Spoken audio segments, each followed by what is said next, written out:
large family so that when he becomes old, they will all be taking care of him. But I said, if you have a large family, how will you pay for all of the education that they're... Are you filming me? I'm just recording the sound. I'm doing a day in the life, and this is our final end of the day conversation with the National Service volunteers from the office, and we are debating about how to move Ghana from 152nd on the Human Development Index to make them closer to Canada, which is number 4. And Joseph has suggested one-child policy. Maybe two children. So he is I'm not saying that you need to educate the girls, and now we'll solve the problem. And so Aaron from Engineers Without Borders is saying that you cannot be Chairman Mao. You cannot have one child or 2 children. Yes, maybe. For Ghana, they wouldn't accept one child, one couple. No. Right? But you think they will accept They two? won't accept.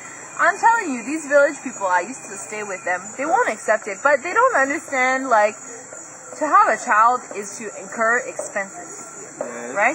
You need to pay for the education, you need to pay for the food, you need to pay for the clothing. But if you're not caring for your children well, then you just see them as an economic benefit. They'll help you on the farm. But when they grow up, will they not also face the same problems that you're also facing? They'll be in poverty. Look at that. I don't like that.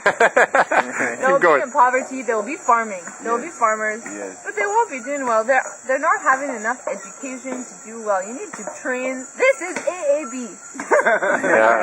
Train them on business skills. So if they're going to become a farmer, they have to take it as a business and earn profit and send their own children. So I think she is saying there is no shortcut. You cannot just say there is no children.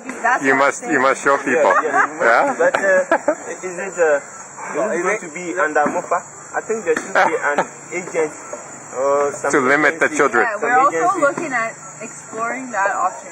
So we're saying maybe MOFA, they have too many other jobs. Yes. Okay, they're not the best for doing a new program because all of these projects are coming in. They're paying money, they're paying fuel allowance. But AAB is not paying any of those things. So we're saying, what if we hire some national service? We'll try to experiment with AAB, improve the program, make it better. Eventually, some FBOs will be hearing about it, and they'll say, "Oh, I would pay for that." The problem pay for the training. The problem with that is that it's not the tool that is the problem. I don't think. It's not about making a better tool. Yeah, but the tool is never perfect. And the problem is that I think we always focus on making the tool perfect when really... But I'm saying that it's MOFA that's not implementing well. Because there are too many other projects. I don't know though, like when you ask about what you would do if you were a leader... Got a lot of projects. See, when you asked about what you would do as leader, right? You answered that you would limit the number of children, right? Yes. And I think that, and as Aaron said, it's a fast answer. It's like, I will limit the number of children and we will get there fast. Yes. But I don't think there are fast answers. The fundamental thing that Aaron answered is that you have to, people want to have smaller, like, family sizes because they are educated and they have, it's the development, it's the longer path, right? So I think if you're a leader, you have to create a perception. Some of these children that they come out, some of them, they are not intentional. Yeah, some of them are accident. So if we're educating them, I mean, how effective will it be? You see? But the women it's just the studies show, right? Women are more willing to stand up for themselves if they have education. They're more willing to say no. They're more willing to maybe see if they can take birth control or any of those things. They're willing to have confidence in themselves and what they think is right. So if they see that they can't support another child, they're willing to say, no, I don't want any more children.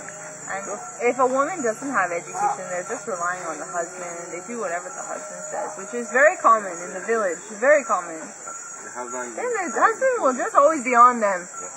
And you'll have child after child.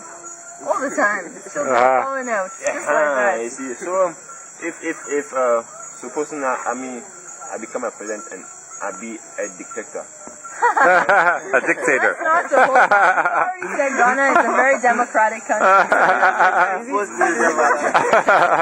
Don't like imposition of some laws or policies. No. But I think when with time they will get to understand you because. But will they not give you a coup d'etat before? I See, the thing about politicians is you need to think short term, but you also need to think long term. Yes. Both. Yes. Right? So if you educate your girls, like Mark was saying, it's a long term solution. Yes. But you also need to do something in the short term Yes. so that people will have confidence in you that you know what you're doing. So like But having a one child or I- two child policy is because it's not okay. for all the countries that are making it, you compare the population and you realize that the population is quite minimal. Yeah. Yeah. Talk of Botswana. Even compare Canada and But because Ghana. the educational So level, fertility rate, yeah. I was It's about education compare is- Canada and Ghana. Is it the land is not that Canada have a huge land. Yeah. But talking about the population, they are just very small, very small. small. Yeah. Very much of the land is Yes. not habitable. Yes. You can't live there. Okay, so like I was saying, talk of currently the leading country in terms of GDP per capita is Luxembourg, and their population is less than 500,000. But it's also the area is tiny, small. You see, It's so not this. talk of, I mean, But Botswana. if you talk about population density, that's what you can say. It's the population divided by the square kilometers. Yes. Okay? How many people live on the land? Yeah, but I mean, But Botswana, you're saying they have fewer children. yes, But they their also population have is less. higher education. Yeah. Their population is less than 2 million, Yeah. and their land, for their land is about It's big. 2 times that of Ghana. Okay. And they are making it. So we But lots of that area is like safari land. so we have had one very good conversation about family size Yes. and children, and my battery is going to run out. So does anyone? What Kofi? What do you think? What is your idea? Kofi is Kafui. Kapui. What is if you were president? What would you do? for me. I think creating more employment with it. Employment, yeah. What? In all sectors, talking about the agriculture. Agriculture should be the basic thing. I'll say will bring some investors in. Talking about Universities, some education. investors in to invest in the country, Mhm. the lands.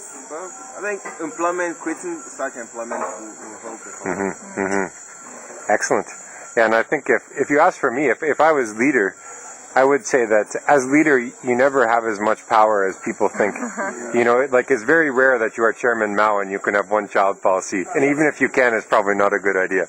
So I think for me is about the perception you create, is the feeling in the country that you can do, and that is a good sense in the country that things are possible, and if we work hard, we can do for ourselves. You see, every government who assumes power has the what do you call it? The desire to create more employment. But the question is, what is the way out? Yes. I was just saying with the agric director today in the car, Ghana people here are so good at creating policy. But when it comes to implementation and realization of policy, it's so difficult. You can't just say, I want to do this, and then it happens. They just write it down, write it down, implement it now. It's difficult. It's very difficult. And I don't envy the person who has that job. It's very difficult. I think for me, as for population, I have so many qualms. I mean, the qualms about the rate at which Ghana is doing in terms of population. He's back on the population. So you yourself, you're not having any children. Not at all. Just not yet. You can't just I will. Then how many? Maybe 2 or 3.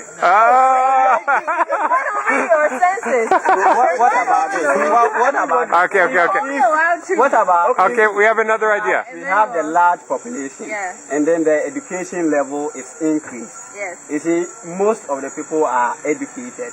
Then we make sure we attend to what we are supposed to do. You see, that is creating jobs. And then, yes, you see, one mistake we have been doing is we leave the little things that we think we can move forward, and then sit down and think about what we think we cannot do. Yeah. That is what we complain. That is one of our major mistakes that we do. So if the population is there, we do the education, we make sure we educate the large number of people, and then they become aware of what we are supposed to do, and we all take part in self-initiative. I think that will also help in the development. There's an excellent note to end the video on.